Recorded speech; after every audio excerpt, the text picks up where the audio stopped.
Dahil di ko na siya magawan ng paraan, ayan, binabad ko na yun sa sunrock, lahat-lahat. Ayaw niya pa rin pumuti. Gagawa na natin ng paraan yan, mga mare.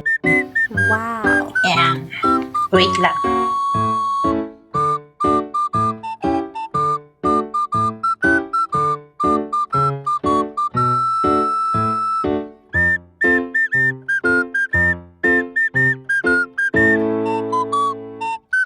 Tama ko na ito sa sink, sa may harapan ng lababo para magkakulay sila.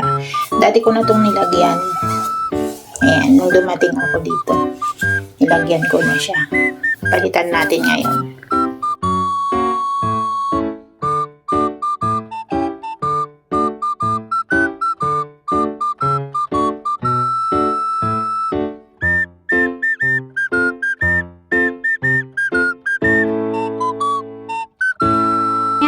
Okay na siya mga mare.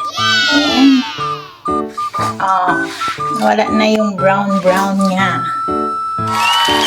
Naalibadbaran kasi ako pag every time nagluluto ako, nakikita ko yung brown dito.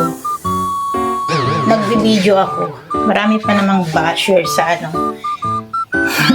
Marami pa namang basher. Baka sabihin nila madumi. Pero hindi yung dumi. Hindi lang talaga siya matanggal. Ayan na. Oh, pak!